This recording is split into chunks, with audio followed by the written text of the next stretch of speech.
Welcome back to Conscious Conversations. We are so glad to have you here with us on tonight, today, wherever you are listening in. And family, I promise you, I am excited, I'm elated, and I'm expecting a great discussion on today. I have some phenomenal voices in the house today, and I know you're going to be mind blown by the intelligence, the brilliance. I mean, the thinking, the theology, the powerful, the presence, and even the beauty. It's going to be an amazing discussion on today. And I welcome you again back to another episode of Conscious Conversations, where we have discussions that matter about life in between Sundays, where we wrestle with, again, politics, conversation about theology, life in general, and just have just some real talk conversation. So I'm glad to have you all here. If you're listening in on Apple, on your favorite podcast platform, please like and share with your friends, your family, and let them know that you had a great time in this discussion. But also, if you're watching on YouTube, we are glad to have you here again. Like it, share it, join us in for future conversations. So we will again spread the word about our discussions here on Conscious Conversation. Our family, I said tonight we have some great people in the house tonight, and I promise you, you are going to be mind blown. You're going to be blessed by some great voice. We have the Dr. Sara Singha in the house on tonight. We are so glad to have her here. And also, we have the wonderful Pastor Danielle Ayers. Man, look, these folks right here are going to bless your life on today. It's some great discussion. And I'm just excited. I'm hyped. I just, you know what? I'm gonna be quiet. So you know what? I'm gonna pause now and let them share a word about themselves, what they do, who they are, where they're from, and then we're gonna dive into our discussion for the night. So I'm gonna pause now and introduce to you the wonderful, magnificent, magnanimous, the glorious Dr. Sara Singha. Dr. Singha, welcome. How you doing? I'm doing well. Thank you so much for inviting me, and I'm really honored to participate in this discussion. And I suppose just a little bit about myself. I'm originally from Pakistan, and I have a comparative religion PhD in Islam and Christianity, and I study marginalized and persecuted communities primarily in South Asia. Oh, wow. We thank you so much for being here tonight. I'm just honored to have such brilliance here tonight, and and you are a phenomenal thinker. We've had some wonderful conversations, and you taught me so much already. So I'm looking forward to learning more.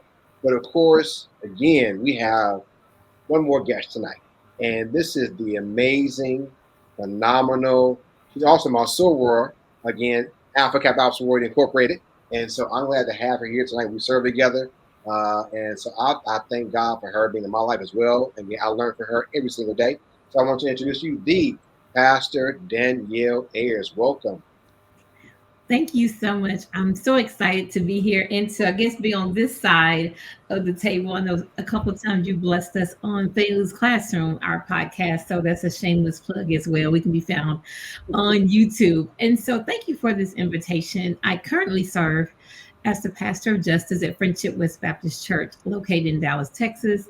And I primarily give leadership to many of our justice efforts. And typically it is around how do we deal with public policy and law, and specifically those policies and laws that impact our communities in a negative way. So I lean more into the structural violence that kills us slowly.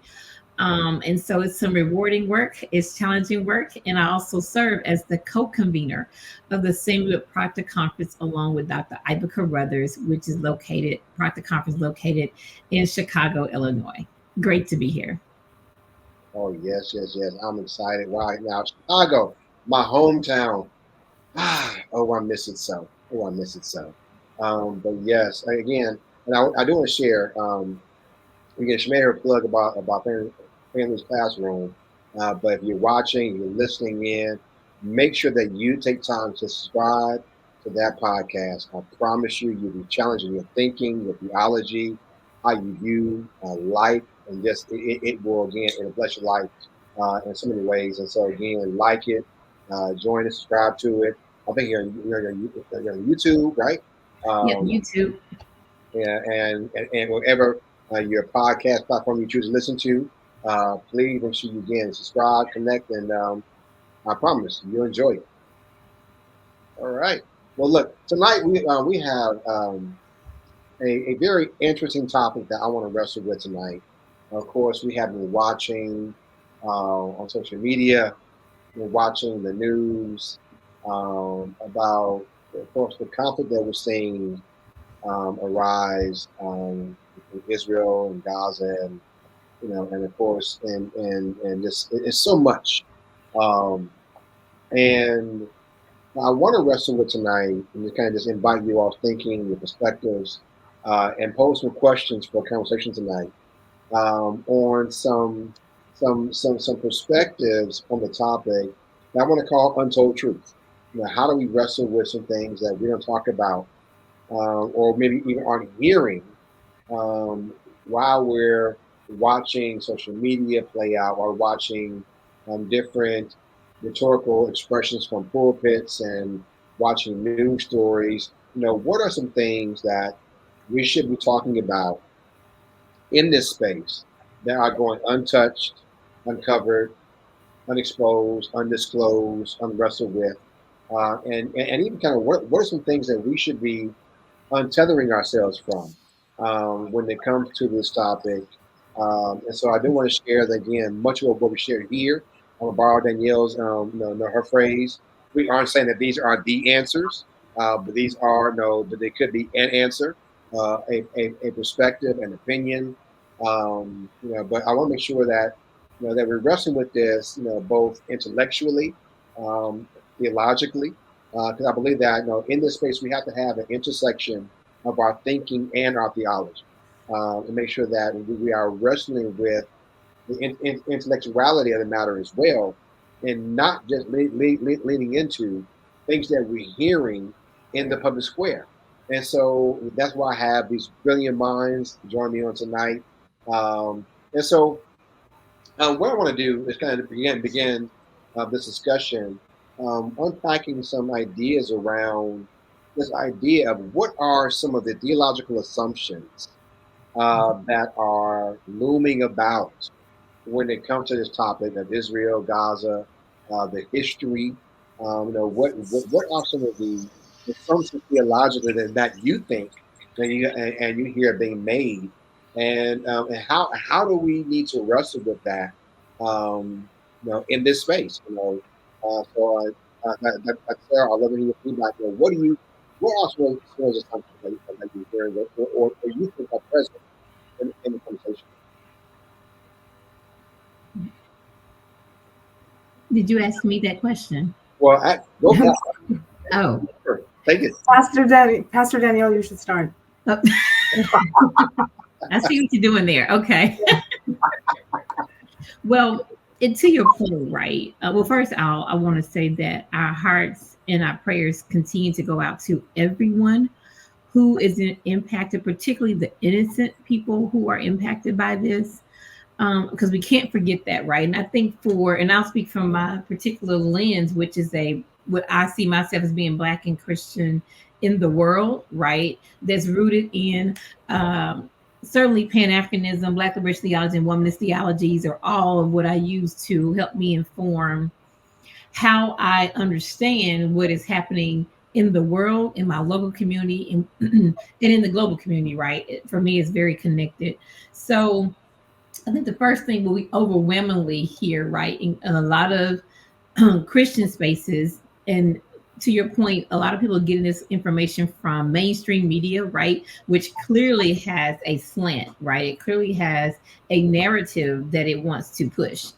And I think what I hear overwhelmingly in a lot of Christian communities, right, is they're taking their cues from those who preach in the pulpit and those who have public microphones, those people who have a different, perhaps, approach to text and exegeting text, their biblical hermeneutic is slightly different or can be very vastly different from those who approach it in the academy, right? So what you have is how those in the academy understand nuance, understands that contextualism is critical. You must understand context, history in the text, of the text, right? It's a way in which those in the academy are wrestling with the sacred text.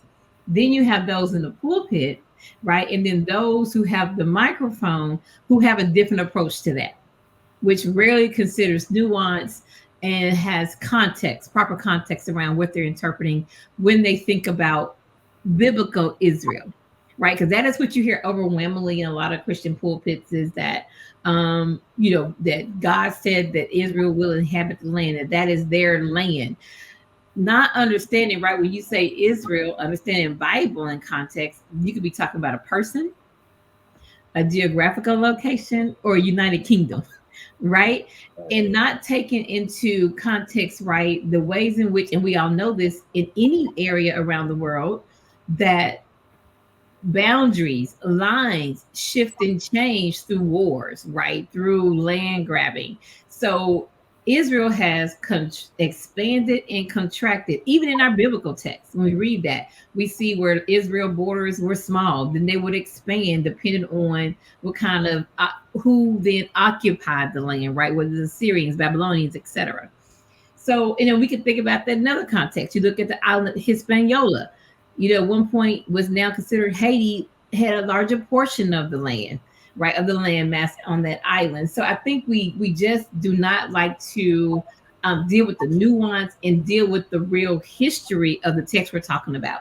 So I think overwhelmingly theologically, that is what I continue to hear consistently from a lot of Christians is that we should be on the side of Israel, God's chosen people. The land belongs to them without any regard to the fact, right, that vast land was never, there was no Israel by understand it as a state until 1947, 48. 48. So you even using the Bible, you're already out of context by using the Bible to justify that this is the land. Not to mention the Palestinians who already live there, right? Who are already occupying the land. And and this is another thing I heard someone say, and I was talking to them, and they said, I said, Jesus was a Palestinian Jew. As a Christian, you follow Jesus. He was a Palestinian Jew. He was a Northeast African man. And their response was, this is back to what you're saying, is theology. Well, Jesus couldn't have been a Palestinian because he was Jewish, which means he was Israeli, right? So what I'm saying is that just how we are reading Jesus in such a contemporary context that we have totally kidnapped his identity. And really, in a real sense, when people say he wasn't Palestinian, he had to be Israeli, they're also saying he was Western. Right. I was going to interject and say, don't forget he was blonde too. Yeah, right. Right. Right. The only one of his kind ever, Palestinian North African blonde. And as Claude Anderson would say, what white person would go to the ghetto and hide out? Who goes to Egypt to hide out, right? Right. You would stand out. And so I think, but that's part of the theology that people have, that we read text oftentimes in contemporary context without having the nuance of understanding that when you read your Bible, you have to understand the history in that text, in the history of that text. So that's kind of the things I'm hearing theologically around people. It's one of this reality of who Jesus was, and they have this whitewash or this kidnapped version of who Jesus is, which really leans into the propaganda, right? Because Jesus had to be white, like those who we should be on the side of. So I'm gonna make him Israeli, right, to justify, right? And then the other theological reframe is this idea of this is biblical Israel. We have to be on the side of Israel. People have been throwing around that scripture, those who bless Israel, I will bless, right? Just a really mishandling, misuse of the text. And unfortunately, those are the ones who have the largest megaphone or microphone, right? They're the ones who are mainstream media talking about this issue. So those are some of the theological reframes that are problematic. That I hear in Christian spaces. Yeah. I think. No, go ahead, Pastor. No. I mean, your thoughts, please. Oh, I think that's great how you made these two different distinct groups of like the people in the pulpit and then the people with the larger, the people who are the kind of not in the pulpit and who are in the public space and who feel like they have some type of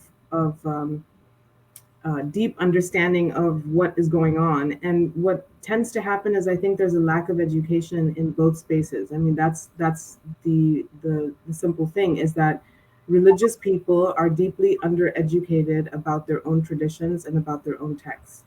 And before we start looking at other religious traditions and judging them and saying, Muslims should do this and Jews should do this and Hindus should do this, Christians should first look at themselves and recognize and accept the fact that they are grossly undereducated about their own text. Most Christians who go to church on a weekly basis cannot point with any certainty the language Jesus spoke. They would not be able to tell you that he was a Palestinian. They would not be able to tell you that he was a rabbi from the Jewish tradition. They wouldn't be able to tell you anything about him or the people around him or the groups that he was immersed with. They wouldn't be able to tell you anything about the politics of the area in which he was working and living. And that hermeneutics, that contextualization is extremely important to understanding the emergence of the Christian tradition, because it did not emerge in a vacuum. It emerged in conversation, active conversation with Judaism, not just Judaism, but other religious traditions that were around at the time. In the same way that Islam emerges, not in a vacuum, but in active conversation with Judaism and with Christianity that preceded it. So I think there's a gross issue with miseducation and undereducation, and then people conflating a lot of things together. So when it's convenient for people, they want to make a religious argument. And when it's not convenient, they won't make a religious argument. So for example, we can look at certain countries where maybe there is something religious going on. There is a religious conflict going on, but we're going to look at it only in terms of economics. And I can give you an example from India. If we look at what's going on with the untouchable community and the persecution and discrimination there, it's never talked about as a theological conflict. It's never talked about a theological issue, but it is discussed as a socioeconomic problem of people who are cast out and who are being discriminated and persecuted against because they are the lowest of the socioeconomic strata. It's discussed that way, but it's not discussed in a theological, religious way. But then there are certain countries where no matter what's happening, we always have to frame it theologically. And Israel is one of those places. It doesn't matter what's going on there, but we're going to talk about it theologically. And we're going to talk about it as, well, this is something about not the state of Israel, because that's a political entity, but we're going to talk about it as something that's happening to the Jewish people. And what's interesting about that is, what does it mean to be a Jewish person today? What does it mean to be a Christian person today? I mean, there are so many varieties of Christianity. Technically, I'm Christian in the sense that I was raised in a Christian household and I have a PhD in Christianity. But what kind of Christianity, according to whom is what I practice Christian? What are the standards? There are people who go to church every week and they might say that that's the way to be Christian. And then there's other people who might just celebrate Christmas. There are other people who have some sort of anathema with going to church, but they follow all the best of Jesus's teachings and his tenets in their everyday life in the way that he can. So what does a Christian look like? What does a Christian look like? Do you have to wear a cross? Do you have to participate in rituals? Do you have to participate in festivals? Do you have to, follow the biblical calendar? I mean, what indeed does a Christian look like, especially in the modern period? And until we're comfortable with talking about the fact that there is diversity, immense diversity in all traditions across the board, we can't even make a statement like the people in Israel is a largely Jewish state, which, the Jewish people believe this and the Jewish people believe that, because are we talking about the Orthodox community, the Reform community, the Hasidic community, the secular Jewish community, which is immense? We have the same diversity in Christianity in America, but somehow we can see it in our own community, but we can't see it when we look outward to other communities. So we're just going to assume all Muslims believe the same thing, all Jewish people believe the same thing. And I think it's damaging to have that limiting worldview and that limiting belief system. Well, and see, I think that's a very critical point to make, right? Because if we understood that better, when you say somebody is Jewish, that does not mean they practice Judaism, right? Right. And so we need to understand that. So if it's being presented to us as a religious war, right, we can say, now, well, wait a minute, is it? Because the assumption that people make is that everybody there is Jewish. That's how people think. They're not even thinking that you may have Jews who may not believe in Yahweh, right? That is very, so I think if we could, and that's what I mean by we don't have any nuance in this context. That helps us see, well, now, because if you know that, you may rethink, well, is this a religious war?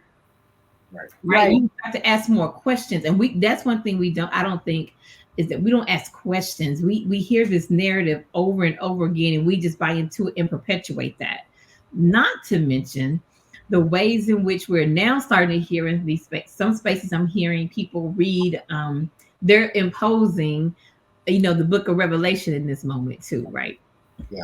Yeah. And I'm like, here, and that's a whole nother podcast. Well, that's one of the favorite things I've noticed, that people who have some type of religious connection to Christianity, they love any opportunity to pull out Revelation. And it's always the folks who have the least understanding of what Right. the book of Revelation actually says. In from what I've seen, it's always this, well, in Revelation, it's like that's an apocalyptic text. Thank you. And it was written very, very late in the tradition. We don't Mhm. actually know who the authors were. We don't know who they were writing for. Actually, we're not entirely sure who their audience was. And it's written in such a way that it is a completely metaphorical, allegorical story, unless you really believe that for the apocalypse and the horsemen and everything is actually going to happen. And the thing is, if you believe all of that, if you believe the book of Revelation exactly as it's written, and you think every single thing that's in there is going to happen, including what it says about the prophecy of Israel, then you're going to have to do that with the rest of the New Testament, because you can't just pick Revelation as the book that you think is accurate, historically accurate, and everything else is just, well, we're not really sure if that's going to happen or not happen. But Revelation, it's the one book that people pick out because it's from a theological perspective and a hermeneutical perspective, it's one of the most difficult texts to exegete because we don't know a lot about it. Yes. That's from the academic perspective. And we can see what's kind of going on in the community at the time for them to create such a text. There must have been something happening at the time. Right. There must have been war. There must have been conflict. There must have been all kinds of things where this type of esoteric and very apocalyptic literature was being worked out by this kind of fledgling community. Yeah. Right. That's not how people read it. And yes, I've heard Revelation being thrown out a bunch of times as the explanation for what's happening. But keep in mind, anytime there's a conflict in Israel, Revelation is brought to the forefront. And I keep saying to people, okay, so how long is this apocalypse going to take? It's been going on a while now. It's like everyone's always pulling it out since 1948. It's like second coming of Christ. Jesus is going to appear above Israel. Nobody's stopping him. Right. Yeah, and I think also what I'm hearing, a refrain that now I'm starting to hear also, and this is where I challenge folks. And you're right about Revelation is a challenging text, right? I took a whole class on Revelation in seminary from one of my favorite New Testament scholars, Dr. Warren Carter, and it was very interesting to really walk through, verse by verse. It was a very challenging class, but very good class. And so, to your point, though, right? That's how, because many people don't study it or read it, so we pick up on those particular preachers, and we can name them, right? Like the Haggees, who lean in. I mean, they have the whole the board is up there for you, right? They're just showing you the damnation and what's to come in the end times. Against being honest about the fact that some of what Revelation talks about is we don't look at ourselves and see, if the world is coming to an end, it's because of your environmental racism that's creating climate change, right? Yeah. It's because of your racism, right? That creates so much inequity that people are materially impoverished to the point where they're starved to death, right? It is your greed that causes people to move around the globe, right? Trying to find a better life and dying in the process. So we want to talk about, not talk about maybe what Revelation is talking about. And to your point, what was going on in that particular community? To write with such to your urgency, clearly the way in which the language that the writer chose is saying this is dastardly. This is, we are in peril, right? Right. Yeah. So anytime there's that type of eschatology that's being produced by a community, you can assume as a reader from the outside, this community is going through something, or they're having a period of what I would call radical self-awareness. They're looking at themselves in the mirror, exactly as you pointed out, and they're basically saying, look, if we stay on this trajectory, this is where we're going. If we stay on this trajectory, the eschaton is going to happen because God himself is going to turn his back on this community because this community has let him down so badly. And so this is what's going to happen. This is the result of our being completely out of alignment with what God teaches. This is this is the result of what's going to happen. And then you have all of this kind of apocalyptic language and things like that, which, you know, it's about a fear-inducing thing. It's basically saying, look in the mirror, change your actions, change who you are, change what you're doing, because if you don't, this is where we're going.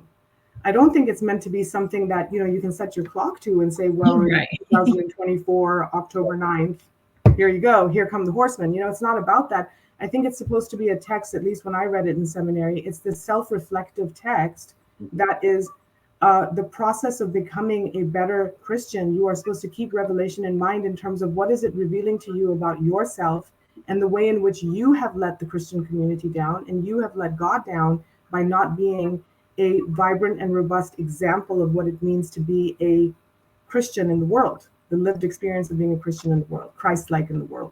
Right. And I think also to that point, it is also a text that unveils empire.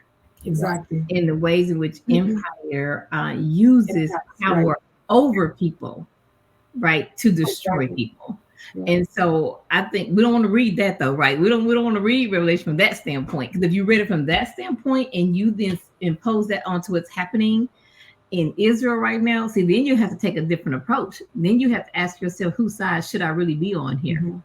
Right? But we're not going to do that. It's better for me then to make it the end times, like, because you remember they did Alexander the Great into Revelation.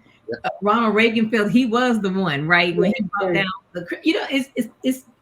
But I think that's what I mean by those who have the loudest voice are the least read or the least to study the text in its context. And so, you know, we all engage in what I call, you know, this usually it's a cultural issue or something that moves us to create a particular context of something culturally that arises, right? So, for example, womanist theology came out of the fact that now we have to come up with a way in which we can view this Bible from the context and center the lived experience of women, because for Black women, Black liberation theologians still do not address issues of women, right? So we know we do that out of a cultural issue may drive us. I mean, Black liberation theology, right? Because of the racism in this country, right? They were like, well, no, we're going to read this Bible and talk about God of the James Cone, right? God of the oppressed. Yeah. It's a way in which we're now going to say, well, no, we're going to read this Bible we're going to have a hermeneutic from the bottom up. Yeah, this is a bottom up text. This is not a top down. And so I think we do that, but sometimes we do that when it suits obviously our political agenda, right? And so I think when again, this reoccurring, I'm like, when I started hearing people throw out Revelation, I'm like, here we go. We escalated now. First it was, you know, first it was, that's the land that God called, that's their land. Those who bless Israel, I will bless. Now we on to, now this is, I'm like, y'all are doing way too much. And again, it's like with eschatological texts and everything that goes into Revelation. I mean, one of the things there is it's the day of judgment where people are being judged for their action and also for their inaction. And you're being shown the kind of book where everything is recorded. So this is a text that is encouraging people, hey, is your house in order? Because this day is going to come at some point. And the thing is, it's not necessarily that it's going to come for the universe all at one time. It comes for different people at different times in your life. You will be faced with your actions. You will be faced with things that you have done. So in those end times, which comes for a person, or it may come for a family, or it may come for a community, can you look in the mirror and can you be clear about how you've lived your life? Because if you can't, listen, this is the type of thing that you're going to go through in terms of spiritually. This is the type of death, this is the type of experience that you're going to have. That's what the Revelation is showing you. But this is it's a favorite text for everyone to pull on and just say, well, you know, it says in Revelation that it says a lot of things in the Bible, a lot, a whole lot. I tell people when they bring that in Revelation, I think you must be reading Revelations because you're not reading Revelation. You're not reading. Yeah, nobody ever gets the name right. Yeah, it's always Revelation. Right, Revelation. Like a Beatles album? Is it after Revolution? Like I don't know what that is. You read Revelations with an S because you're not, you know. Pastor Madison, you were getting ready to say something. I mean, you know, y'all just, I'm sitting here. But I was listening, and some of the things that you all raised so many great points, and we can really kind of dovetail all kinds of ways. But one of the first things that Sarah was mentioning about the idea of how uneducated much of our pastoral leaders and our church leaders are, theologically. And so we're repeating things we've heard passed down Mhm. from other preachers, other sermons. Poor theology, and we're just reciting this stuff, and it's creating noise, misdirection, and miseducation within the church. And then people, again, to you all's point about stealing stuff from Revelations that really doesn't even fit. Right? You're trying to create a narrative of escapism, trying to avoid confronting the social ills that we Mhm. should be addressing as the kingdom. Again, hunger. Those who are suffering, due to racism, sexism, the list goes on. Now, we're trying to find this kind of way out from our responsibility, to address the social ills of the day. But you all made me think about a book by Peter Enns, Mm. How the Bible Actually Works. It's a phenomenal book. But one of the things that he mentions, and his entire thesis really is built upon the idea that the Bible is constructed, the sacred text is really designed for us to garner wisdom from, that we apply to our lives. So what wisdom can we gain, learn or glean from Revelations? What wisdom can we glean from what we're reading in the text versus how do we weaponize what we're reading? Yeah. We have many pastors who are weaponizing, who are creating, who are fear mongering, who are scaring folks into a space to make them do things and feel certain ways and think certain ways because we aren't honoring the text and treating it properly. That's Mm. a huge issue. And then another book by Randolph, misreading the text through Western eyes. Mm. We are misreading the text, a sacred ancient text that was not written in English, that is not American, that's not European, Mhm. and we have adopted and infused American culture and European culture. All kind of ideologies into the text, and we're misreading the text through Western eyes, and it's very dangerous and it's toxic because we are creating narratives that are very unhealthy. But Sarah, early on you said something, and Danielle, don't laugh at me. But when I was a kid, it was a song that we used to sing, and I loved it.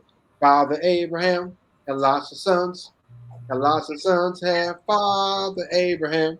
I am one of them, and so are you. So but here it is though. The reality is, theologically, Judaism, Islam, and Christianity all traces back to Abraham. To Abraham, yeah. Hmm. And so we're creating this noise, and lifting Christianity above all else, Yeah. when we historically, theologically can tie our lineage back to the same name. And so for me, that creates, and kind of for me, it reinforms why we have this noise. We don't know what we believe. Yeah, We and that's because Christian exceptionalism has been connected then very tightly to American exceptionalism in a Mhm. way that the two things have become Mhm. one. Yeah, Number one, and the other thing is, about your point about not understanding the text and hijacking the text. I mean, in order to understand Jesus's life experience, if we want to go the social gospel route and we want to go Jesus the Paraclete route, which a lot of people do. And I think it's a wonderful way to have an understanding of who this man was and what he was fighting for and who he was fighting against. You need to have some basic understanding of what the year 30 AD in Palestine looked like. mm, If you don't have an understanding of 30 AD, 30 CE in Palestine, you are going to have very little understanding about who Jesus was, where Mhm. he came from, what he was fighting for, who he was fighting for, what he was fighting against, what the issues were at the time, what were the racist policies that he was standing up against, why was he accused of sedition to the state, what was the state? right. I mean, that's the whole thing. Yes, it was Roman controlled, but actually not really, because it was Roman controlled on the very top, and then you had the Sanhedrin controlling distinct regions, Right. making all of the decisions. So who was he pushing back against? Who was he fighting? What were the questions he was asking? Why did he get into trouble with the government, so to speak? Why was he considered a revolutionary? Why was he considered dangerous?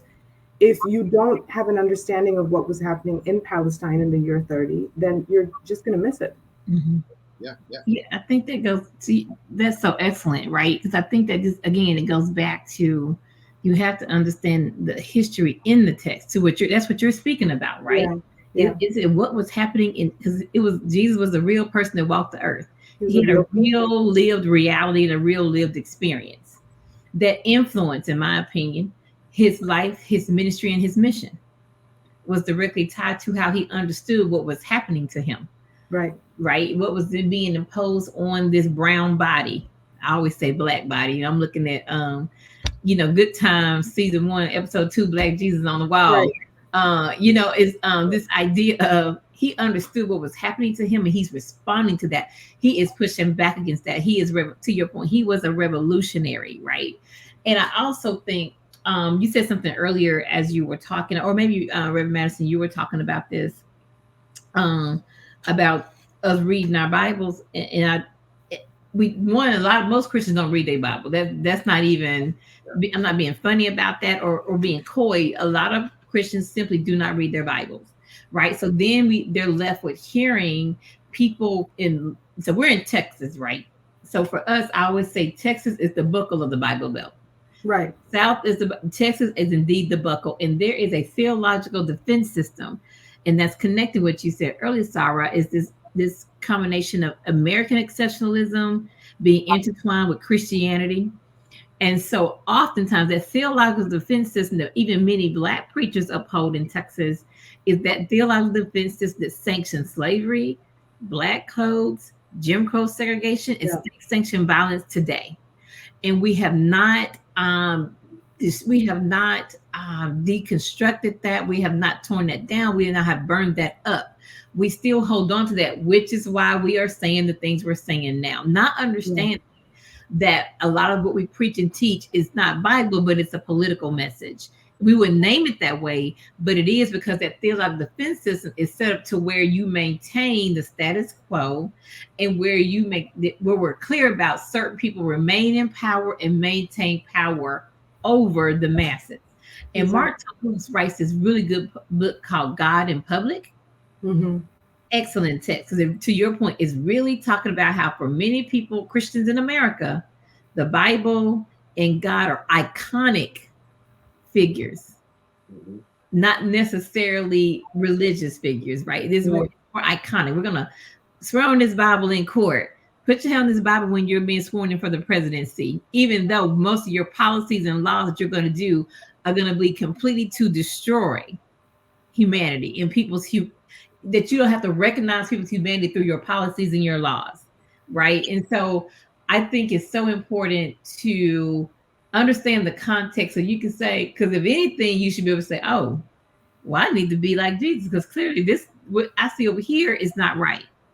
So I need to stand up and fight against it, which is what he did. That's right. Gentrification, state-sanctioned violence, environmental racism. These are things Christians should be out here talking about. Exactly. Not, if we got to be on the side of Israel like blindly, right? And not consider the humanity of the Palestinian people, right?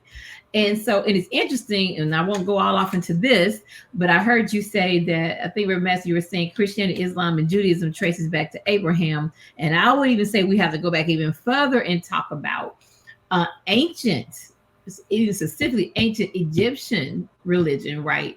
That influence, right, what we read before we even get to the Bible. Right. We're talking.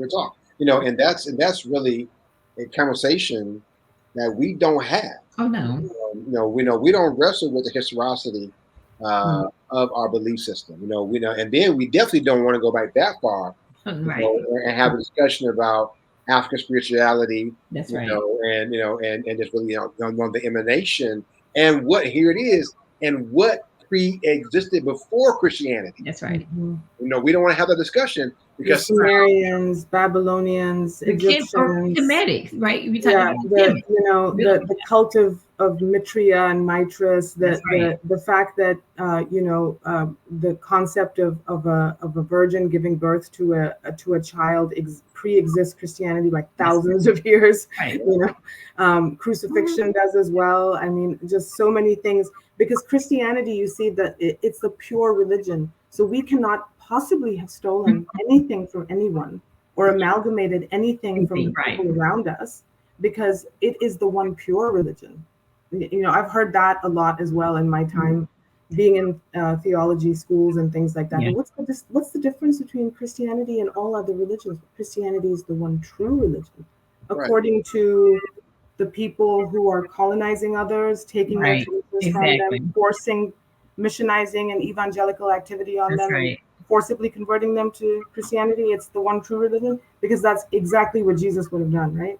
Right. And that's the point, right? It just and I would say before the gospel went to the West, I think that is where we begin to see that shift in that change, Right. that it becomes a state religion, which then just we went downhill from there.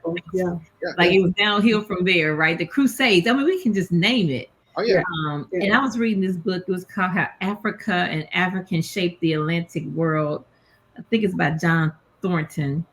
And to your point, Sal, I think you were mentioning earlier, just the ways in which conversations were being had, right? Yeah. And I remember one part of the book he talked about long before, this is my language, not his, long before Europeans learned how to navigate the waters.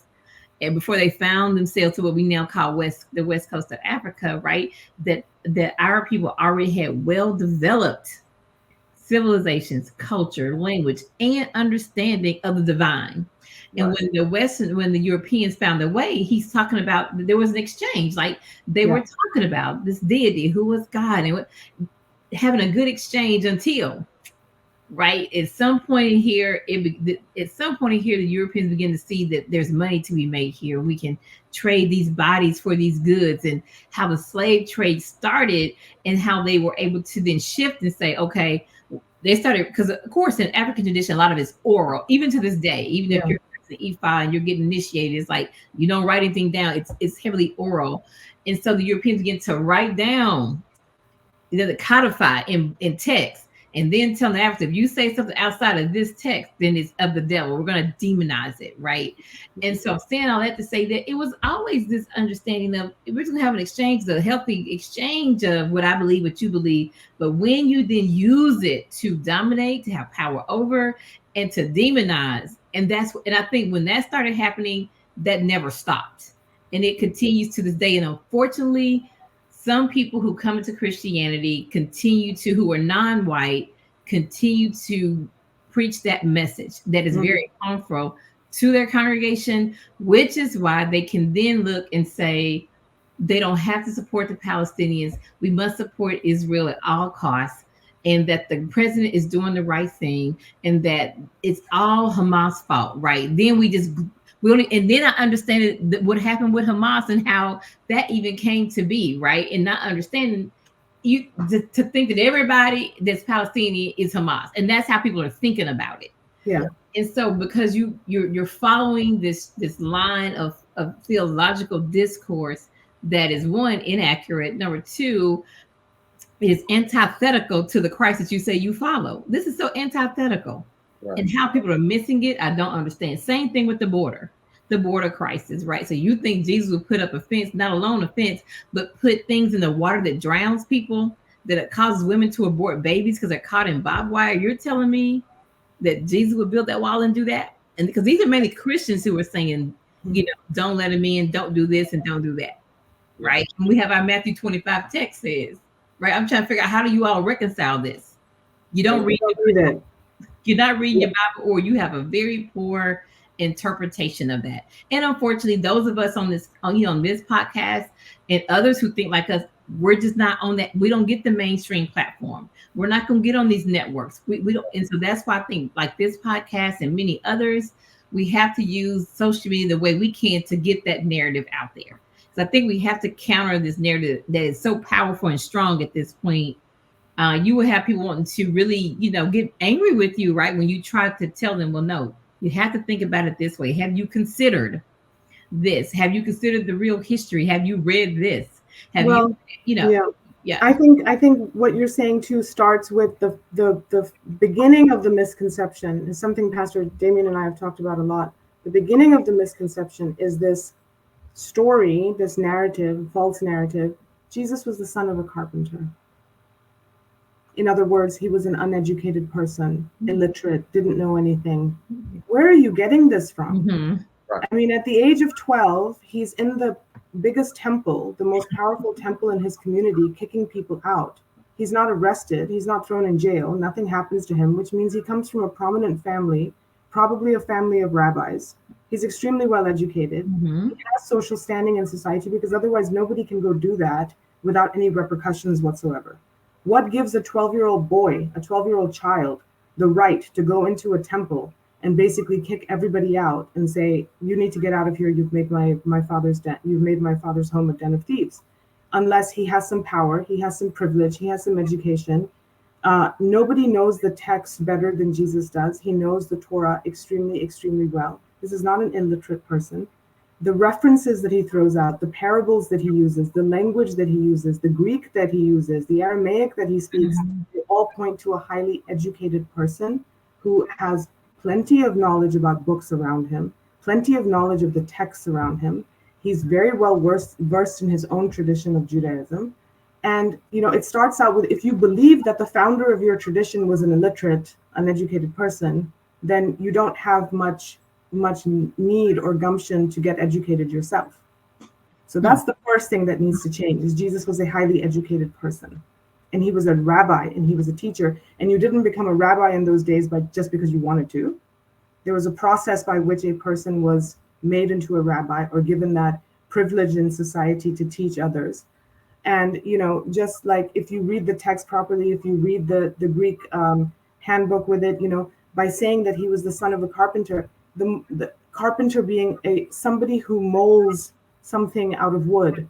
So a molder of people, a teacher, in other words, a molder of people. So if we can begin with the story that the founder of the tradition was an actual teacher, meaning he was educated and it was his job to teach others, maybe we would take the responsibility of educating ourselves a little more. Right. It's interesting. And I can only imagine some of the consternation and discomfort that people watching or listening right now are probably having just by having to listen to that, that perspective, which is heavily academic, because we don't hear that Right. in the church. But for too long, there's been this divorce between the academy and what happens within our worship experiences. Because again, to Danielle's point that she made earlier, much of how we do Americanized church is built on the commodification of people, built on the commodification of religion, and built on a power structure. And so any conversation that disrupts that power structure or or that commodification is a problem. And don't you dare invite thinking into the conversation. The church, the Americanized church, and again, I love it with all my heart. Even the black church, the one place where we ask folks to leave their brain at the door is the church. Don't you dare question what I'm saying. Don't you dare think about what I'm saying. You trust it, you believe it, you go with it, because I am declaring the word of the Lord.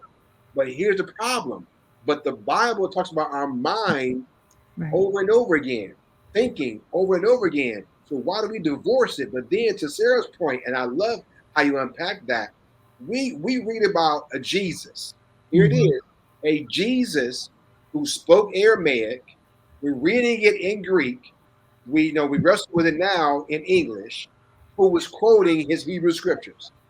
Now, Very well, quoting them at all times, very well. I mean, he had them memorized, which means he was bar mitzvahed and all of that, obviously. right. So there is an intersection of language and intellectuality that he had to possess. But more than that, what makes you think as a preacher of the sacred text that you don't have to wrestle with an interplay at any given time of at least four languages?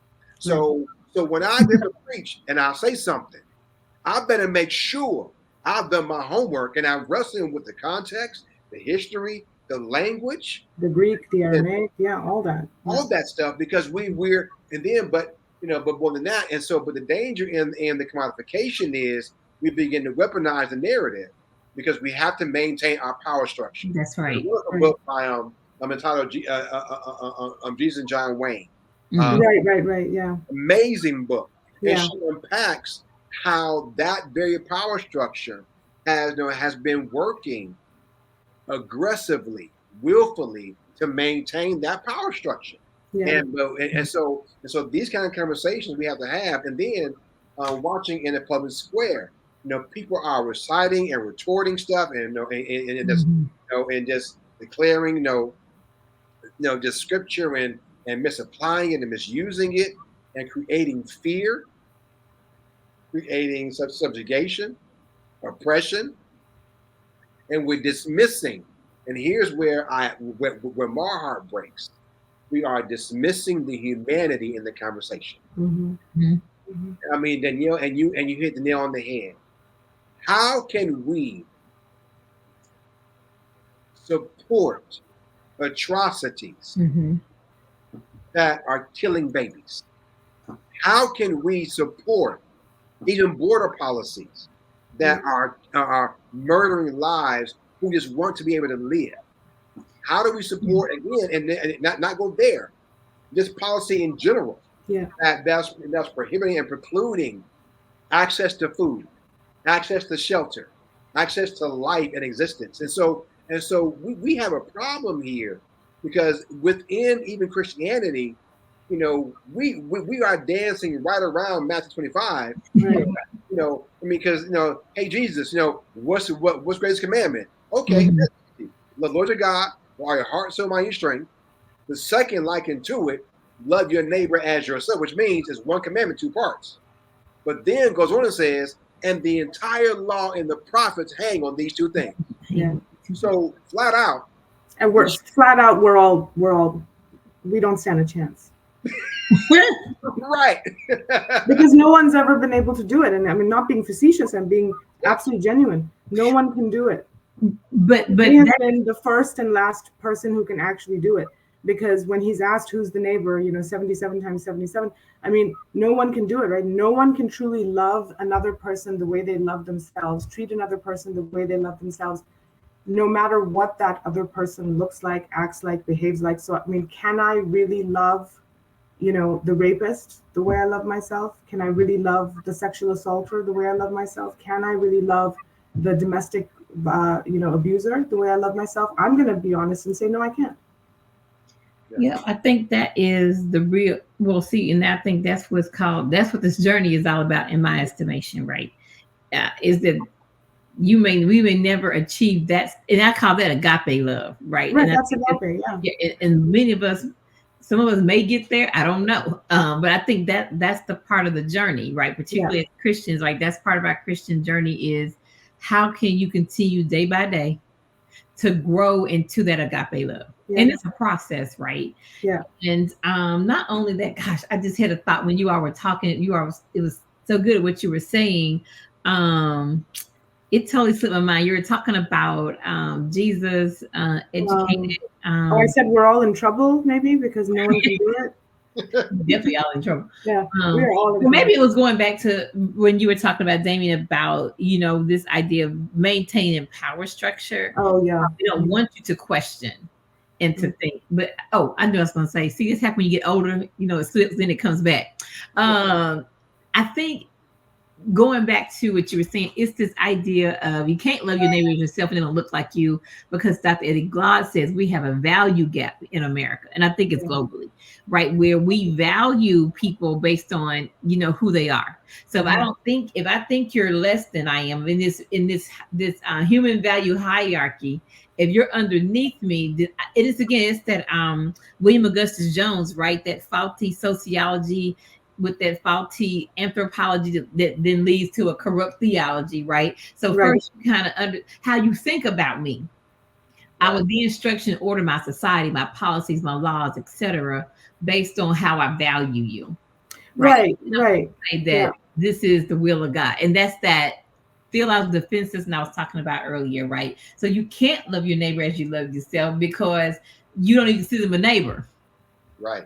Yeah, right? but I mean, I think I agree with what you're saying, but I think I was kind of pushing back at something else, which is it's not about diversity and difference and being able to love a person who's different from you because they have a different color or a different creed or a different culture. I'm talking about the difficult stuff of like, for me, if I came face to face with a slave owner today, I'm sorry, I would not be able to show them agape because I think what they're doing is disgusting. Yeah. I just, I think it's both and though. I think it's because the way in which you probably wouldn't be able to love a slave owner, there are people who absolutely cannot see themselves loving somebody that's different than them. I mean, they have right. that No, I agree. It's both. Yeah, yeah, it's debilitating both. discomfort for people. Yeah. Right. And I think, yeah. So it is us too being able to differentiate. Well, this is so much more egregious than somebody not liking them because of maybe the color of their skin or their Right. ethnic background, Yeah. right? No, But and I agree with that. That's a different kind of like I agree, but again, it's something to do with it would be nice if people in the church had even heard of what agape was, that they even had a sense of this is something that, as Mhm, souls who are in the process of evolving and mhm, learning, we're in the process of becoming more Christ-like. If we could even dare to say something like that, mhm, even the statement sounds egregious in a sense that we are actually conceptualizing that we could ever be Christ-like in our thought or in our word mhm, or in our soul, in our compassion or anything. But in that way, we are trying to become people who can understand what agape even means. We can understand what that type of love and what that type of compassion, source love, right. this kind of unconditional flow of love, what that even means or what that even feels like. And yet at the same time you have, it shocks me sometimes. It's 2023 and you think that in some ways the world has changed a lot and we're much Mhm, more liberal and much more open than we were. I mean, if we look at, I'm just limiting this to the United States for a second. Okay, we've had a black president. There are many of us, and myself included, who never thought that would happen in the US. There are transformative things happening with the LGBTQ community, with the trans community, with all kinds of things, which all point into the direction that maybe we're becoming more accommodating, we're becoming more tolerant, we're becoming more inclusive. Because if you talk about things like that, somebody from the outside would say, the US is evolving, we're becoming more inclusive, we're becoming more tolerant, we're becoming more of all of this. But then you turn around in 2023 and you raise to somebody the notion that the church fathers were black, and they look at you like you have three heads. right. Right. Right. Right. So Right. you're trying to tell me that Saint Augustine of Hippo in North Africa was a blonde? Right. There's Mhm, icons of him where he's painted very clearly as a North African. Yeah. There were mhm, so many church fathers who were North African. There were so many church fathers who were not white, but they have been completely whitewashed. But for even sure. today, bring it up to somebody, it's like, well, I've never heard that. How would that be possible? Well, how would it not? What's easier to accept, that the man who was running the bishopric in Hippo was actually North African, or that they flew someone Right. But But in the year 200, right? In the year 200, they put him on a ship for 900 days and sent him to North Africa when they could just have a North African bishop be the bishop. Like what's more mind blowing? right. you But know, that speaks to what Danielle was saying a few moments ago. Just this idea of commodification, and how we dehumanize, mhm, certain peoples, that it makes it impossible for some people to conceive that yeah, someone who looks like that can yeah, can be have that. that. Yeah, right. It's like, Right. we know, and so which again, back to misreading the text through Western eyes. We're viewing the text through a heavily acculturated lens. yes, And we have all these assumptions that we're making about the text. It's funny. I mean, I was sharing Danielle. I had to preach somewhere on Sunday, um, and I was a guest. And when I when I walked in the green room, I'm sitting right in front of this huge picture of white Jesus, and now mind you, but I'm in a black church, and right, you know, and so, but it's funny how tethered we are yeah, to certain images, That's right. yeah, and certain ideas that even within the black church that we suffer from. Again, what Paulo Freire calls, that we're replicating our own oppression even within our worship systems. Mm-hmm. So to have a discussion like this right here, it's disruptive, and how do we, and then to have a conversation about seeing humanity in people who you were told and programmed to believe are inhumane. Right. Even down to the fact that when you take the sacred text and create a slave Bible, and you Right. remove the book of Exodus, you move the book of Psalms, any language about freedom liberation, but for the complete and utter objective of the commodification Subjugation. of God's creation. Yeah. And so we are so entrenched in this stuff that we can't see humanity in humanity. And Exactly. that's even within the church. And Right. so how dare you tell me that a woman Yeah. can, And how often do we think about Jesus as well? Like in again in the United States, coming from a country which, and I'm not saying everybody in the country is privileged, but as a country, by and large, it is a country of privilege. It's a country of plenty. It's a country of economic stability. We're not looking at some sort of developing nation somewhere. And so, how often, even in the American experience, do we talk about Jesus and actually understand that at his time he was a minority where he was living? He was not part of the majority community. He was part of the Jewish minority living in a land that was ruled by foreigners who were trying to take away their traditions, and he was fighting back against that. So why wouldn't the minority experience in any community anywhere in the world be something extremely important to the Christian understanding of what's happening there, when Jesus himself was a minority? I think that one of the things that we suffer from is I read I think where I read about this idea. We have Disney theology, Mm-hmm. where we always read the text from a position of power. It's like, so no one ever reads a text, and reads it from the perspective of those who are in bondage. Yeah. Who reads a text from the perspective of someone who's suffering is always in the Americanized narrative about dominion and power and, and conquest and takeover, my, enlarge my tent, enlarge my territory. Like, we don't wrestle with the story of Jericho in its proper context, because that was genocide.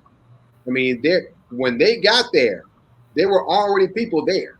Mm-hmm. When they got to what they called the promised land, there Mm-hmm. were people there, and they went in and got rid of them. We don't read the text from that perspective. No, we don't wrestle with, and so part of what we have to wrestle with is, and Danielle kind of alluded to this earlier, is this idea of, are we Bible-like or Yeah. are we Christ-like? Yeah, because they're very different. Those are two very different things, and bibliolatry is heavy Yeah. within the Americanized church, Yeah. because there's a whole lot of stuff in the Bible that ain't Christ.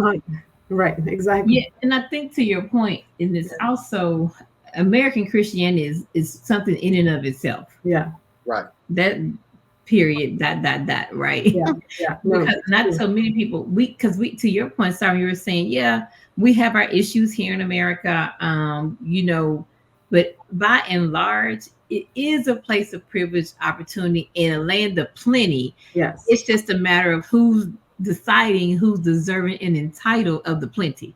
Right. Right. So, but when you step outside of America, and I tell people that's why it's always good to travel, to go to places. And when you go places, just don't stay on your resort or in the places that are very much designed to make you feel like you're in this comfortable space. Go out and see what's really happening in that country, right? Because I think we begin to see how we read our Bible. I think it'll help us get a different lens on the Bible. Yeah. You start thinking, well, now wait a minute. Oh, I see how this is very harmful. Because really, war doesn't happen here. So that's why it's easy for us to take sides and say, do this and do that. Because we're not sitting where we are right now waiting on a bomb to go off. Right. And also poverty looks very different in different places. I mean, if in America, it's like if you're living under the poverty level, although life is extremely difficult and extremely challenging, you still have access to things like a laundromat. You still have access to things like public transport. I mean, of course, depending on where you're living, but I'm saying for a lot of people who are under the poverty line, they still have access to running water because there's infrastructure in this country. But in other countries where you're in the poverty line or under the poverty line, because infrastructure is so bad, we're talking about people who die from scabies and heat stroke because they don't even live in a place where water is accessible. Forget clean water, just water, period. Electricity is not available. Public transport is not available. So you have to walk 3, 4, 5 miles even to get to your job. So even poverty looks different, in different countries. And again, the United States is so big that a lot of people in the US who might be well traveled around the US don't often feel the need to leave the US because it's so large and it's so, fulfilling in of itself. But that's a danger because, again, the history of Christianity is something that needs to be remembered. It's not a Western religion. Yeah, you have to get back to its origins, right? You just have Even to. down to for people to understand that, Saint Mark, right, was known to preach at a church in Ethiopia. I mean, just understand, just now, if Saint Mark is going down to Ethiopia, long before we're talking about before the gospel went west, Right. right. Yeah. And so I just think to your point, we have to, well, from my opinion, is to return to reclaim and recover. Yeah.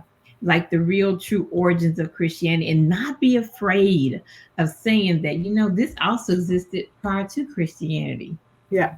Right. And that in Christian, we picked up on some traditions that were there because here it is. If it's wisdom, if it's knowledge that helps us, it should not matter. Right. It's saying it makes sense that we would pick that up and carry that into Christianity. But you see, when you think about, in the academy, and I can say the academy is guilty of this as well, forget, schools of theology and things like that. But if you're looking at the academy if you're looking at universities with graduate departments of religion, as opposed to seminaries and things like that, whenever I've seen those departments and I've seen Eastern religions, what's Eastern religion? Buddhism, Hinduism, sometimes Zen is included, sometimes Shinto, but I don't see Christianity listed there as like an Eastern religion, right? It's not. Yeah. There's people who are in shock who are like, well, what do you mean that there's the Bible in Arabic? Well, what language did you want it to be in? English? Like, what were Christians in the Arabian Peninsula reading? Right. Well, people off the bat, I was doing a lecture at a local church for 2 days. And one of the first things I said was, this book, hold up your Bible, it's on your phone, whatever. I said, that is an African book.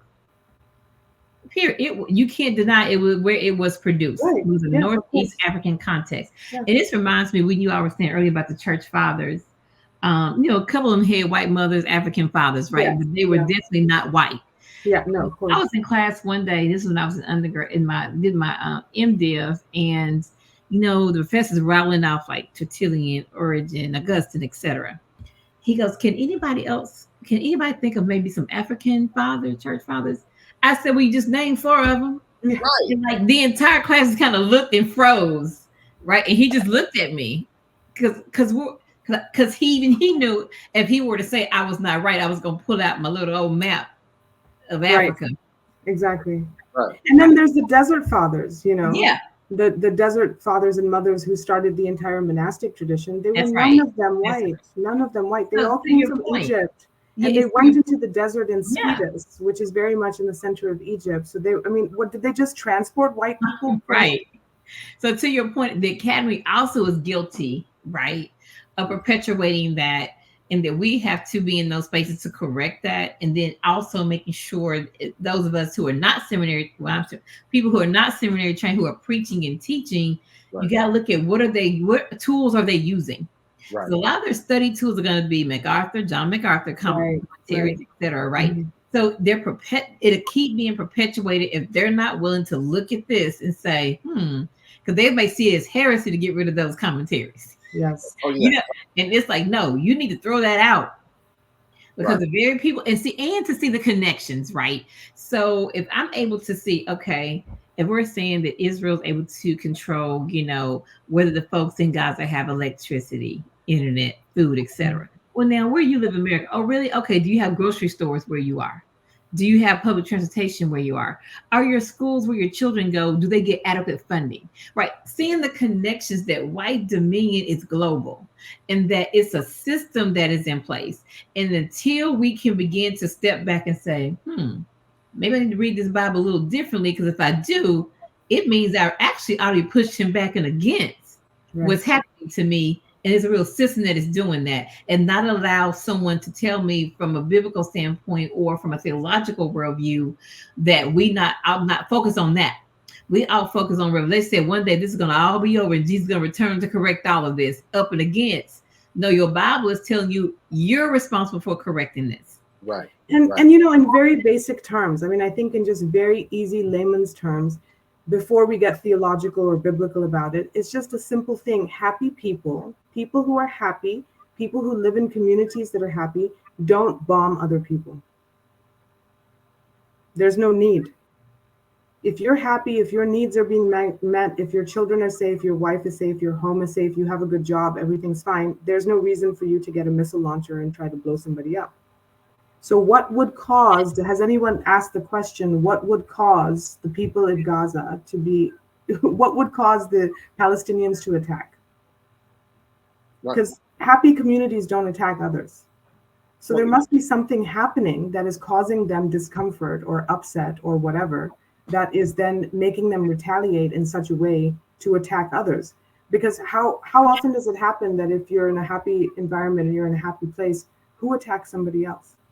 And I think that's right. And to your point, I think that's why how Christians here, particularly, I'm going to say particularly Black Christians here, how can we miss that? Right. To your, that's just think about it. When there have been riots here in this nation, not just talking about contemporary riots, but riots recently, with Black Lives Matter and things like that. Historically, why has it been that way? What did King say? It's the language of the unheard and the oppressed. Right. Like we're because you're not listening to us. Yeah. Therefore, we need to get your attention. You're not getting it. Yeah. You're not listening. And I think to your point, and so just fundamentally, can we just in America, particularly Black, say, well, no, wait a minute. Now, who does that? Now, is it because they don't know what they need and they're being ignored and they're being dehumanized, killed, murdered? You're having people come into your community and run roughshod over everything that's holy and sacred to you. And so we need, if nobody else can understand what that means, we do. Yeah. Right. Yeah, of course. We know what it meant for white folks to come up into our homes, snatch our men out, hang them from a tree. Like we understand that. So that's why theology does matter. What people preach matters. And that rhetoric that comes from that pulpit is critical. So people take that and they use that. Because if people tell me all this stuff, it's what they've heard. Right. They're not giving any thought to this. They're not even thinking fundamentally, now what would make the people in Gaza who were struggling attack someone much more equipped to write them off the advanced and wealthy and Right. Who does? Yeah. When you does that? Because when you already know that you don't have the support of the world and you already know that you're going to get pushed back, you have to be in a pretty desperate situation in order to then say, I'm still going to attack. And it's very, very similar to, when you look historically at marginalized and persecuted communities. So like in South Asia, for example, when you have the untouchables and when they protest, they know that they have no chance of winning, right? They have no social capital, they have no political capital, they have no power. So they know that if they go out there on the streets and they start marching and they start protesting, they're literally putting their lives at risk because they'll be carted off to jail. Somebody will lock them in jail, throw away the key and forget about them. They don't have the money to be, to provide bail and things like that. They know they'll be beaten. They'll know that they'll be assaulted. So why still do it? Because things must be that bad. Yeah. Right. Things must be that bad. Because why else would somebody put their actual life at risk? The lives of their wives and children, because they're leaving them behind. And I'm just making the assumption that most protesters are men in most countries. So why would you then put your family at risk, your parents, this thing, that thing? Because things must be that bad that you feel like you have no other option. This is the thing. Blowing up communities and cities and buildings and things, this is not people's first option. You don't wake up in the morning like, oh, I'm out of cereal, I guess I'll just blow up the Kroger. Right. That's not a first option. The first option is, let me check another store. Right. Well, and in the spaces where we I blame and I take issue with the Americanized church and even the Black church for not having these conversations in their space. Like we don't talk about the history, Mm-hmm. or even the reality that Gaza, the Palestinians have been living in an apartheid state, literally. Yes. Now, Right. they are living in an open air prison. Yeah. So when somebody else can control, again, to your point, Danielle, access to water and food, and resources. I mean, again, and Sarah, you're right. What would compel someone Hmm. to do that? I mean, and so, but I think if we have any kind of parallel that we can draw, Yeah. is idea that oppression has showed up in America time and time again, Right. Mm-hmm. slavery, from to black codes, from black codes to Jim Crow, from Jim Crow, mass incarceration. The list goes The on. list goes on. And so people are crying out to be heard. Uh, Right. but I think and we could keep going this thing, but we are, man. I think we need a part two to wrestle with some more of this stuff. But I think that we have to. I think it's critical that the church, faith leaders, regardless of your faith lens, your perspective. I think one thing that's critical, and we shared this a while back, a few months ago in our conversation, that we have to begin to recenter humanity, and really tap into this idea of Mm-hmm. love and even love in progress and love in process. How do we once again begin to see the humanity in creation, Yeah. and allow that to inform how we show up and how we wrestle with conversations and the realities of people's lived experiences. We Mm-hmm. we don't deal with that very well in the church. People's lived experience, and Hmm. so and having that conversation. But I want to just first of all, to folks who are watching on YouTube, for those who are listening in on your podcast platform, I want to thank you for allowing for joining us tonight for this conversation. There's so much wisdom, so much insight, so much brilliance between these two, and Dr. Sara Singha, I thank you so much for your time. And Thank you. Pete, Pastor Danielle Ayers, I thank y'all so much. I gotta have y'all back because Thank man, this you. discussion. I mean, we can keep going, but I know we got to eat.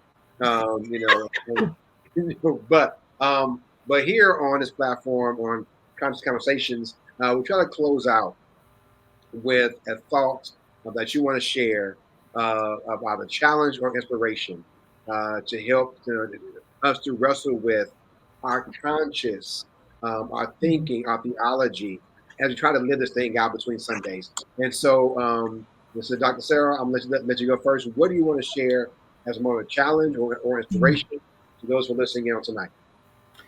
I think that just to be more thoughtfully engaged in things that are happening in the world and to put yourself quite literally in that person's shoes if you can for a minute and just think to yourself, what is it like to be somebody living in Palestine? And what would compel this person to leave their family, to leave everything behind, to take such a risk as to start a war? Because war is not something that anybody wants. And so, why would they do that? And before we make judgments about what's going on and who's evil and who's good and who's not, if we can just for a minute just try to put ourselves in another person's shoes and try to see what it's like, what their perspective is like. When they look out of their eyes, what do they see? And if we can do it even for a few minutes a day, Mm-hmm. I think we would go a long, long, long way to understanding a lot of things that happen in the world, and that can be extended to trying to understand the perspective of a trans person or an LGBTQI person or a person who's fighting for rights or a community that's arguing for something that they don't have. What is it like to be a community member of any type of community that feels like they are being slighted and they're being ignored and that they are not getting the same equal treatment that others are getting? And what does that feel like? And I think if we can put ourselves just in the feeling body of others for a couple of minutes, we might be more apt to make sounder judgments. Mm-hmm. Pastor Ayers. Yeah, thank you for that. I'll two things. I'll start with something that Dr. Will Gaffney said recently, and I want to make this challenge to particularly Black Christians, right? And she said that our ancestors paid a heavy price for us to become literate. And so I would challenge us to really lean into having our assumptions challenged and to be able to begin to read our biblical text from the bottom up. How can we really center the real Christ that we follow, a Black Palestinian Jew who resisted empire and resisted political and religious systems that really dehumanize people. So I think we really have to take our Christianity very seriously, and we have to take the reading of our text in its proper context in a very serious fashion. The second thing I would say is that it's kind of pointing, coming back onto what Sarah just shared, and that is how do we learn how to, text says Jesus looked out among the people who looked harassed and harried and had compassion on them. And how can we do the same thing? And I've been moved by when I was in Atlanta recently, a lot of people showed up and rallied and protested in front of CNN. And just, today, earlier today in Pretoria, South Africa, a major protest was held, a pro-Palestinian protest was held. So I think I would like to challenge us to, lean into not just that, but lean into understanding those who have their backs against the wall in this world. How do we begin to, in our places of privilege and comfort, how do we begin to really lean into and understand what they may be going through, that we might make sure that we are always on the side of what is right and not necessarily what is popular. But I am encouraged by humanity today when I see these protests, to see people really using their voice um, to really amplify the voices of those Palestinians who may not be able to get on a camera, who may not be able to show, them protesting against what is being done to them. So I'm hopeful. When I see that, I'm more hopeful to see the young people, right, who are understanding these connections between their struggle in their respective places in the struggle in Palestine. Wow, wow. Well, family, I thank y'all so much. And so wherever you're listening, wherever you're watching, we thank you again for your time, for joining us on tonight. And I hope you were inspired, you were challenged, and even you are wrestling with, even right now, as you're listening and thinking about how do I revisit? How do I go back and begin to rethink how I do this thing? What things do I need to untether from as I begin to try and live this thing out on my faith? And so, family, thank you for listening, for joining in with us on tonight here at Conscious Conversations. And we hope you were inspired, you were empowered to live better, do better, so we can all be better. Family, much love, and we'll talk to you soon. Peace.